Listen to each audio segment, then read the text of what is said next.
Origin Just Home Rex, and this is True Facts Animal Awards. My channel, zefrank1. Okay, True Facts. I thought True Facts was a specific series about certain animals. This is Animal Awards, so I guess this is going to be some like compilation type of things. Which animal is the best or something? I don't know. Well, then again, it's a zefrank1 video. It could mean that sarcastically or something. I don't know. I don't know what this video is going to be about. But yeah, it's a zefrank1 video. It's going to be fun. Yeah, there are, I guess, 3 channels that are just watch basically for anything animal related. I started with Tier Zoo, right? Then I think I went to zefrank1 and then Casual Geographic recently, right? So yeah, I watched zefrank1 video quite a few, and I like how basically, I mean, he does it with so smoothly with his script. It feels like, oh, look at that, how great it is, how, you know. But those 10 minutes video probably takes a long time just to script it out, because his jokes feels like very tailored in what he want to say. Like he said, like, I'm going to say this sentence, and then next sentence you think about how am I going to add a pun, a joke, and how is it going to be smooth transition to the next one. Because every time I watch his video, I just, see those things, right? Small things here and there, transition and things like that. It feels very smooth. Early videos of Casual Geography, you can just feel like he's just spewing at facts. zefrank1 is opposite of that. It feels like a tailored made script or something. So let's watch it. This episode sponsored by Hunter Killer. Welcome he has to the say True that? Facts Animal Awards. I guess there were issues. Celebrating animals with awards. No, I'm not going to say. Fine. Co-produced by Jerry. I mean, that ruined the intro. In the category Things That Look Just Like Ants, we have an honorable mention. I should point out that it is an ant because someone forgot to specify things that aren't ants that look like ants. As a runner-up, we have a spider in the genus Myrmeplata. Jerry, this one looks more like an ant and a half. Yeah. And look right there, an ant's face doesn't split down the middle all of a sudden. No wonder it's second place. Let's see the winner. Jerry, that's another real ant. Fooled you? It's not, it's a spider. The From the fuck? front, it's not fooling anyone. It's more like an ant ass mimic, really. Could be its own category. Oh, wait a minute. In the category of Wait a minute, these are those things, right? I watch ant videos, and sometimes certain animals like spider and so mimic as ants, right? Just to get in, to camo themselves, basically. They just genetically became that, evolved like that, and they just get with the ant colony or something. That's what that was, right? Because that definitely looks like ant. Jerry, your mom's not a category. Bet she had plenty of entries, though. Burn. Do a real one. Oh, that's better. In the category of least inviting orifice, honorable mention to Millie here. Good job, Billy. Terrifying orifice. And it's a good reminder never to pick up a hippopotamus up by the top of it. You pick a hippopotamus up by the bottom. No, Jerry, I told you we're not doing the sea cucumber. Well, because it is inviting. Not for me. For the fishes and the crabs that live up in there. Disqualified. Jerry, that's another sea cucumber. What do you mean, wait for it? Oh, God. It keeps coming. But it doesn't change anything, Jerry. I'm saying the orifice itself is still inviting. It's what's coming out that's gross. Read the rules. The runner-up goes to the bloodworm Glycera dibranchiata. Got a mouth like the devil's fleshlight, but it might be more inviting than the winner, which is a friggin' penguin mouth. They got extra points because they're cute on the outside, so it's like a fake-out. But their tongues and the roof of their mouth are covered with these spiny papillae. Helps with the fish swallowing, apparently. It's what you get when you don't evolve teeth. The penguin was also an entry in the category Hell No I Wouldn't French Kiss That, but that award went to this friggin' thing. This right here is Renatra linearis, also known as a water scorpion or a water stick insect. But I'll tell you right now, from the point of view of the fishes, it's more like a water dick insect. They have these grabby little front arms, which they use to... Oh, look at that. It looks like he's using the duckweed like a little Halloween mask. Anyway, when they catch the fishes, they pierce them with this crazy proboscis that comes out the mouth hole. And then they have another thing that comes out and slurps up the insides.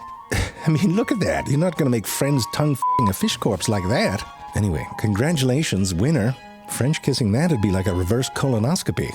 No, I'm right, Jerry. That's a reverse. No, what you're saying is not the reverse. No, a colon that probes a finger is essentially the same procedure. It just changes who's in charge. Oh, the finger would pay for it? All right, well, I'll give you that. In the category why I wouldn't want to... Now I know why there was a warning. This is not for kids. Average zefrank1 videos are not for the kids. This is definitely not for the kids. He's like, I have to say that because this will scar kids, basically, if they see it. Be a goat. The winning entry was a goat. Listen, we've all peed on ourselves a little, right? On accident or in the shower. But it turns out when a male goat is in rut, and I don't mean in a rut like depressed, which would make more sense to me. I mean like horny. It urinates on its own face. And not in like the spirit of youthful experimentation. It's more of a full-on soak the beard thing. Apparently, the female goats are into it. I mean, no judgment, but it's not my thing. Congratulations, winner.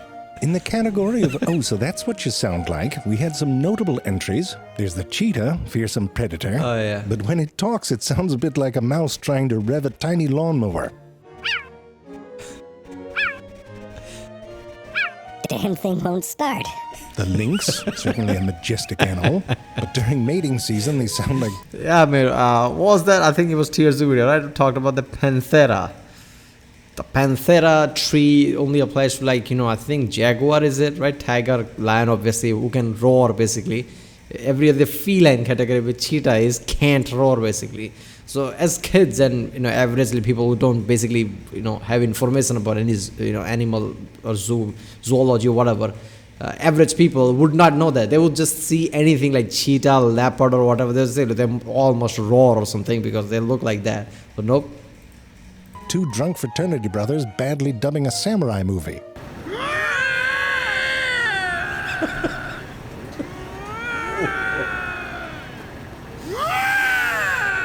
Oh, come on, that was the best one. Because, come on, who doesn't want a koala? One of the cutest things in the world, cuddly. But they sound a bit like a donkey trying to swallow a choking pig. Sounds like when you try to get the last of your drink through a straw, but your straw's a tuba. Like a jackhammer in a bouncy castle. There's too many of them. We'll be right back with more awards like most creative use of mucus and worst wasps. But first, a This message was like Top Gear Awards, right? Sarcastic, don't give a shit about awards. This is awesome. about our sponsor.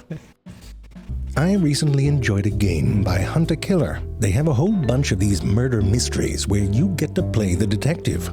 This one here is the one that I played. Better check it's not a called Dead scam, on the Vine, because that's and I had to figure that out thing who happens killed apparently. Gail, the matriarch of a winemaking family. The whole thing is delivered to you in a box, and each box is like having your own personal escape room. It's filled with evidence, like police reports, bank statements, maps, photographs, all the clues you need to solve the murder. And let me tell you, it sucks you in, because it's designed so ill it feels sort of real. I mean, look at that wine charm and stopper. Maybe I did have some wine while I played. Increases the difficulty. There's a whole bunch of themes to choose from, including collaborations with Nancy Drew, Agatha Christie, and Blair Witch. You can get a single game, a box set, or even a subscription. I had a lot of fun playing, and if you're looking for a gift for yourself or someone else, head over to huntakiller.com/zefrank and use code ZEFRANK. You'll get to take advantage of killer discounts, get it, and limited edition merchandise during their month of mystery. I'm a fan and happy to have them as a sponsor. Where were we? Oh, right. In the category of things that look just like leaf... Jerry, you did it again, didn't you? Yep, that's an actual leaf, Jerry. It's not the spirit of... Oh, that's better. Some good entries. Here's the Indian leafwing butterfly. Then there's the green phylliety. Oh. Excellent. But the winner was this frog. Fooled you? It's not a frog. It's a leaf pretending to be a frog by the artist Rocco Inoue. I flipped it on you. In the category of most adorable thief, the runner-up is the boxer crab. Look at it. It steals these little anemones, which become these stingy pom-poms, which it uses to defend itself against predators. But since it's holding onto the pom-poms, it can't use its little crab hands to eat, so it uses the tentacles of the anemone to pick up food particles. Come on, that's cute. But the winner in the category is this spider. Not the big one, it's the little one off to the side. It is a dewdrop spider, and it lives on the web of another spider, in this case the Joro spider.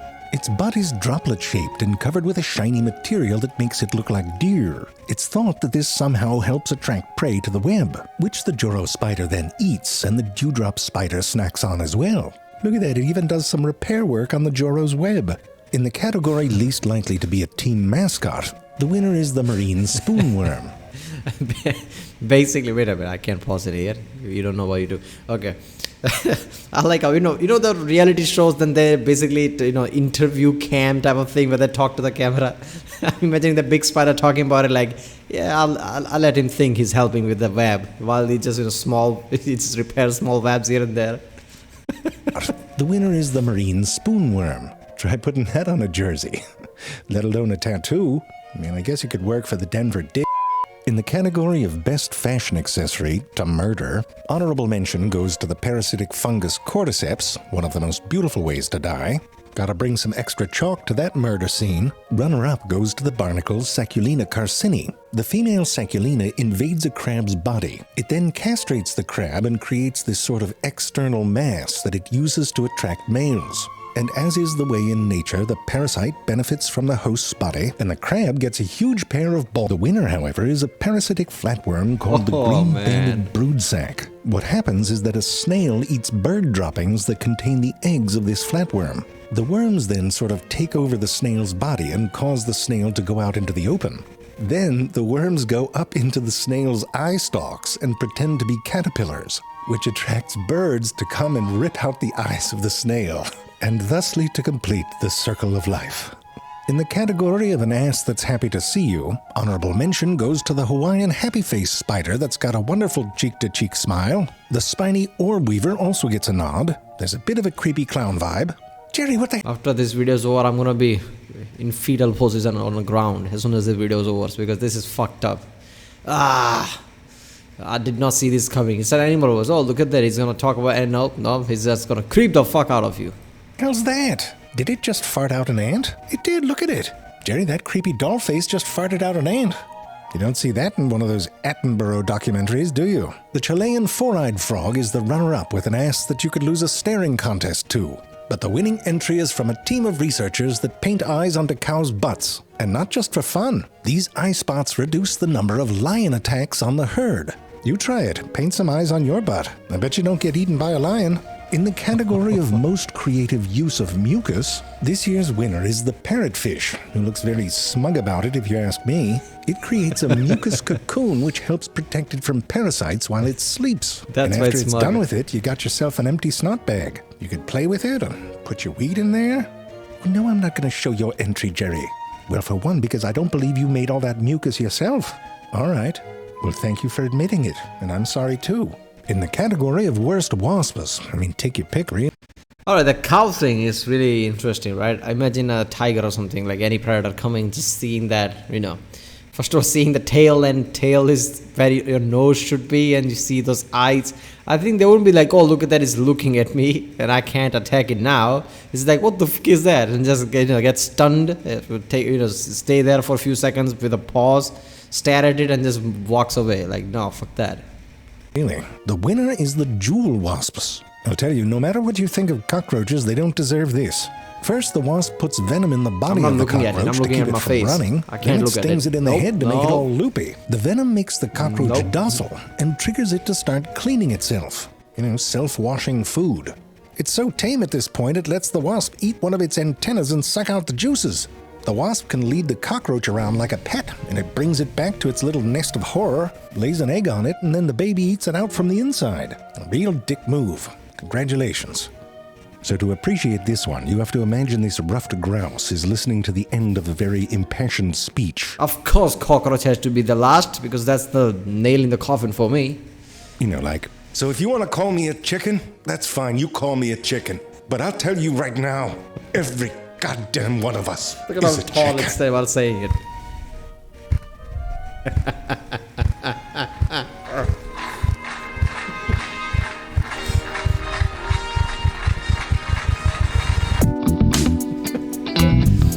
Happy holiday. I hope your day goes fine after I creep the shit out of you.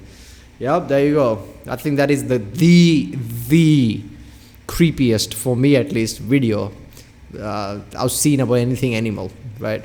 And Casual Geographic was probably, had my quota up there, because Casual Geographic's usual videos creeps you out, but zefrank1, this is just like, yeah. Alright, I guess there you go. I'm trying to forget all that, because I have to, otherwise my day is fucked. But yeah, True Facts Animal Awards by chance zefrank1. If you like my reason, do for like, subscribe, and I'll see you next time.